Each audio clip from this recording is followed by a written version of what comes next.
And welcome back to Fourth and Pain, the only pro wrestling show to be hosted by an NFL player and a weight loss champion. He's Redskins defensive end Adam Carriker. Howdy. I'm former wrestling announcer turned said weight loss champion Chuck Carroll. Time to make our NFL picks as we always do each and every week, which means we're bringing in Goldberg again, who's just been wiping the mat with us, Adam, this entire season. Goldberg, how are you today? Hey guys, how you doing? Doing good, man. I'm doing good. I'm doing glorious. I don't think he's wiping the mat. I think he was scared of us last week. I think he was running. Oh, no. I think he was scared. I believe, and Goldberg, correct me if I'm wrong, that was a mercy absence on your part, just so we would have the opportunity to catch up a little bit. Absolutely. I give you guys a mulligan on 5 games. What do you want, Adam? I mean, come on, give me a break. I mean, at least I wasn't, at least I didn't have a temperature, and have a baby being born or anything like that. What kind of excuse is that? You know what? We had a baby being born, and then my wife and I did the show from the hospital room. That's how dedicated we are. We are just dedicated. That's a true story, by the way. You had a little temperature, man. You could be involved. What's up? I mean, come on. You mean when I was sick? Well, I was a little bit sick. Things happen, things happen. It's all good. But you had a temperature. Your wife eats out a baby, and she helps do the show, man. Where's the pain tolerance there? Wow, he's calling you out, brother. He's just mad because Georgia's going to lose in the SEC title game to Alabama. If they even get there, they're probably going to lose to Georgia Tech and every other team they play. There we go. I don't think so. Hey, what's up with Nebraska? I don't know. I mean, I truthfully don't know what's going on with them because that conference now is kind of, let's be perfectly honest, they're invisible. But the SEC right now, I mean, it is kind of where it's at. And hey, truth be told, Georgia, if they lose in the championship game, then hey, Alabama's number one in the nation, man. Georgia doesn't deserve to they're a good team, but I don't do that. Do I think they're going to beat Alabama? I don't think so. Well, I'm not going to argue with you. The SEC is the best conference in football. That annoys the holy crap out of me, but it is what it is. And Nebraska actually has a good chance of winning the Big Ten title. They're leading, I don't know, legends, leaders, whatever the stupid division is that they're in. They're leading it, and they won't play Penn State or Ohio State because they're both on probation in the Big Ten title game. So they're going to play whoever the third-place team is from that other division, so they got a good shot at the Rose Bowl. Huh. That'd be man, it's great. I'll be honest with you, man. From Oklahoma, I'd love for OU, Texas, Nebraska to become national powers again. Those are the good days of football, and not to say that they aren't now, but smash mouth football from Nebraska was things that I grew up with. So. Were you a big fan of the Oklahoma-Nebraska Thanksgiving Day games? You ever watch those growing up? Oh, absolutely. Absolutely. I had to by default, but yeah, they were great games. Those are the OU Texas games. I mean, that's what I grew up with. I didn't know anything about the SEC until I went to Georgia on a recruiting trip. To be honest with you, I miss the Nebraska-Oklahoma games because now that we're in the Big Ten, we don't play them anymore. And I think it's one of the greatest rivalries in all of sports that nobody gets to watch anymore. So kind of sucks, to be honest. Well, sometimes. I mean, hey, let's be honest. It's all done for, most of it. I mean, I don't know of any, well, I know of a couple of reasons why teams are switching conferences, but at the end of the day, for the money aspect, they're destroying some rivalries that have been around for over 100 years. Oh, absolutely. I know that we left the Big 12 2 years ago because we thought it was going to implode, and we wanted to go to the Big 10 and bolt and get that money before everything imploded.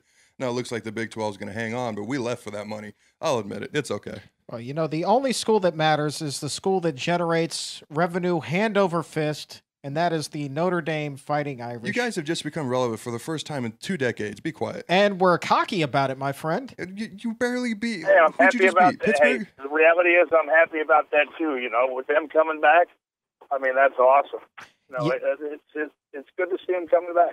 It's good for college football, but here's my question for you. What is your take with I guess they're in the ACC with every single sport except for football, but even there, I do believe they're playing 6 ACC teams each season. Is that 5 ACC teams each season? Is that good for Notre Dame, or Goldberg, do you think they should have stayed largely independent? That's just that. Answering that question is like being able to decipher the right from wrong between a presidential candidate during their run to the top. Good call. I mean, good call. It really doesn't make much sense to me. I mean, delving into why they would not be competing in the conference yet, playing conference teams. I mean, I don't know.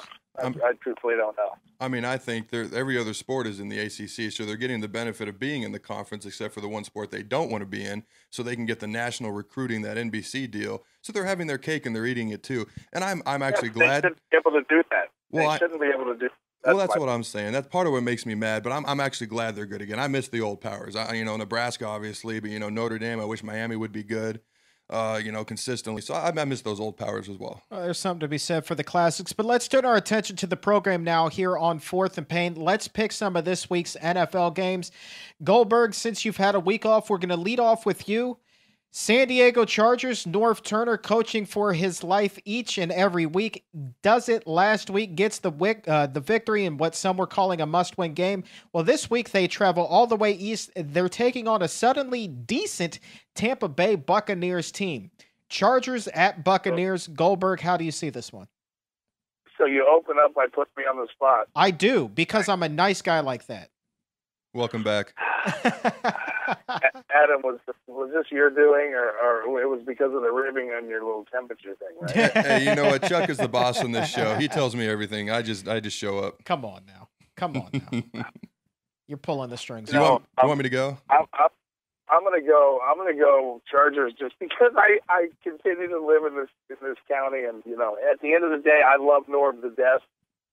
Whether I believe he's going to be able to hold on to his job is another story. But traveling, and like you said, Tampa's suddenly become relevant. I don't know if I want to call them relevant, but they're decent. So great young talent. I have to go with. I got to go with the Chargers, man. I'm very indifferent about it. Want you guys to know, for the record, I'm indifferent about this pick more so than any other pick of the whole week. This is an opportunity for us to gain some ground again, Adam. That's the way I'm seeing this. Well, unlike Goldberg, I'm not scared of getting beat up by San Diegoites, so I'm going to go with Tampa Bay and the Muscle Hamster. The muscle is that the running back's nickname there? That is, man. The guy, he rushed for 250 yards last Sunday. The rookie first-round draft pick out of Boise. He's kind of exploding, and he hates his nickname, by the way. He doesn't like the muscle hamster. He hates it. He thinks it's kind of insulting to be referred to as a hamster. Well, I'm piggybacking on you. I'm going with. He is kind of small, though, man, right? It's a perfect nickname for him. He just doesn't like it. Well, how tall is he? Is he 5'6"? Because I would mark out for 5'6". Well, I think he's taller than 5'6". I think it's just more about, he's short and stocky and just kind of reminds people of like this big ball of a muscle hamster. I don't know. I didn't make it up, but I can see it. I could see it. Well, I'm going with Tampa Bay and the muscle hamster as well. Adam, we'll let you take the next game. This is actually the game that I'm most looking forward to this particular week. Atlanta Falcons traveling to take on the New Orleans Saints. Division game. Falcons still undefeated, but you can never discount the New Orleans Saints and Drew Brees in the Superdome. Adam, how do you see this one? You're looking forward to this more so than the Texans and Bears? Yes. Oh, that's a little surprising. Absolutely. You know what? The Falcons have made me a believer. The Saints have kind of gotten on a roll lately, but I think the Falcons, they made me a believer. I'm going to go with the Falcons. Goldberg, what about you? Does Atlanta stay undefeated, or does Drew Brees get the best? It's tough playing there, dude. You guys, or that, Adam. I got to go with the Falcons. I have to go with the Falcons. Even though, hey, man, that was a good showing a couple days ago. Sacking Vic, what was it, 15 times in the game? It seemed like it. Oh, my God. My God, what an implosion. But at the end of the day, I got to go with my boys at the Falcons. Well, you know what? I'm going to buck the trend here. I'm going to go with the Saints. I'm going to say that the bus stops here. I just have a funny feeling that New Orleans, difficult place to play. Division game, they're probably going to have the Falcons better scouted than any team they've faced so far this year. And, Drew Brees, he's performing pretty well right now. For that reason, I'm going with the Saints. Goldberg, we're kicking this one off with you. The other big game, Houston Texans traveling up north, the surprisingly good Chicago Bears. How do you see this one? I still got to go with the Texans. Bears are tough. Defense has come to the forefront again. It's going to be a tough game. Going to be a very exciting game. I'm not the biggest toughest fan by any stretch of imagination. So I've got to go with Texans. I'm going to go with the Texans. Like how I'm so objective on my picks, guys. I love it. I love it. I'm going to go with the Texans. I think I love college football. I've been watching it since I was little, so I'm going to sound a little bit like a college football nerd here. But this year's Bears remind me of the '96 Northwestern Wildcats. Now the Bears obviously have quite a bit of talent, but the Northwestern Wildcats just forced 40 billion turnovers, and they ended up going to the Rose Bowl that year, and were number 3 in the nation when they played USC in the Rose Bowl. And they just remind me of that team.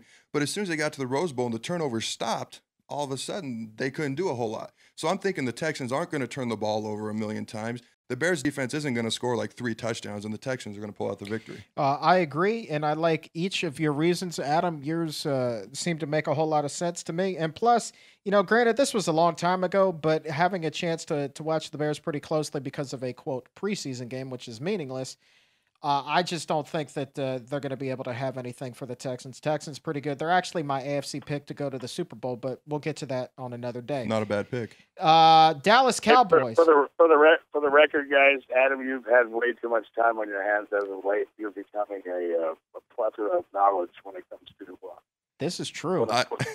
I have had a lot of time on my hands, but like I said, I've loved college football, and I've been watching it ever since I was little. I can pretty much tell you who played in what bowl game all the way back to like '93. So we're at a disadvantage here, Goldberg. Big game here, NFC East rivalry game. 2 teams kind of on the ropes. Dallas Cowboys at Philadelphia Eagles. Everybody knows Philadelphia struggles right now. Dallas hasn't exactly been lighting up the world either. Adam, we'll start with you. I don't want to pick either team, to be honest with you. I know you don't, but that's why it's fun. I got to be honest with you. I cannot pick the Dallas Cowboys. That is just, that's like, I don't know. It's like, Philadelphia. I can't pick Dallas. Okay. I just can't pick Dallas. The lesser of 2 evils. Goldberg, you can be a little less, you have a little less reins on you for this one. Dallas or Philadelphia? I have to say that I'm not a big fan of either team, but by default, I'll have to go Cowboys. I think Romo's ability to try to keep his job is better set than Vic's ability to try to keep his job. The landscape right now at the Eagles is tumultuous, to say the least, man. I mean, with Reed, I think I don't know. I think they're beyond help. Giving up, like I said, 15 sacks. Yeah. A couple days ago, that was despicable. Yeah. The right side of that line is just... I think it's playing out. Yeah, and I'm going to agree with you. I mean, that right side of the line is just hemorrhaging right now. It's absolutely atrocious. The Eagles can't buy a break right now. They're imploding, and Andy Reid has been on the ropes a couple of times in recent years as far as whether or not he'll be brought back for another season. I think that this is really the end of the line for him in Philadelphia, and I don't see the bleeding stopping this week against the Dallas Cowboys. Last game, we got to take this home here. Detroit Lions traveling to face the Minnesota Vikings. Goldberg, you're the guest. Last pick goes to you. 2 words, Adrian Peterson. Yeah, 2 strong words. 2 strong words. Hard to argue with that. Adam? 2 words, Ndamukong Suh. Nebraska homer. If it was left up to them, if that was the case, then I'd pick Detroit because of Stafford. Homeboy from the Bulldogs, huge talent. I'd love for them to be excelling, but I don't think their situation right now is such that they're going to be able to go up the mini and to beat Adrian and the boys. Maybe I'll be able to make up some points on this pick because the Vikings started off pretty well and they've been struggling lately, and the Lions are basically the exact opposite. They started off struggling. They've been playing well, so hopefully those 2 streaks continue and the Lions get the win. Guys, I really don't have much of a dog in this fight. So, Goldberg, because you've been picking the game so well, I'm just honestly piggybacking off of you. Honestly, this is kind of a coin flip, but you're the expert here, man. So I'm definitely piggybacking off of you in hopes of picking up a game off of Adam here. What a suck. He's the expert? Dude, I'm just saying, you look at the records. Goldberg becomes the expert in NFL picks is the day that I don't know how much longer I want to be around. But, hey, thank you very much. Okay, well, now that he's been nice, I can't say anything. He is the expert. You're right. He is the expert. Well, we're going to shake things up a little bit next week. We're going to pick a little bit differently. We're going to have a little bit more fun at it. We're going to be throwing challenges at each other. It's just going to be a complete show. We'll figure out all the details. We'll give those to you next week on Fourth and Pain. But for right now, we are fresh out of time. Goldberg, thank you so very much for your time, my friend. Hey, man, Adam, guess what? Next week we get to get back at your boy. I say we do a little contest. Oh, I already know what I want him to do if he loses. Wait a minute. I already know what I want him to do. What did I do? Well, I mean, hey, man, I'm here to spice it up, guys. You just get That's me what I'm talking about. Football, right? See, he doesn't like it when people suck up to him. He doesn't like that malarkey. I'll be a jerk from now on.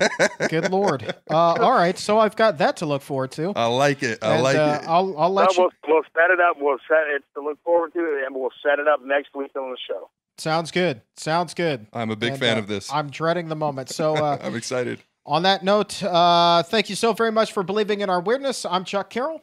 I'm Adam Carriker. Got the largest arms on the D-line. Peace out, Fourth and Painters.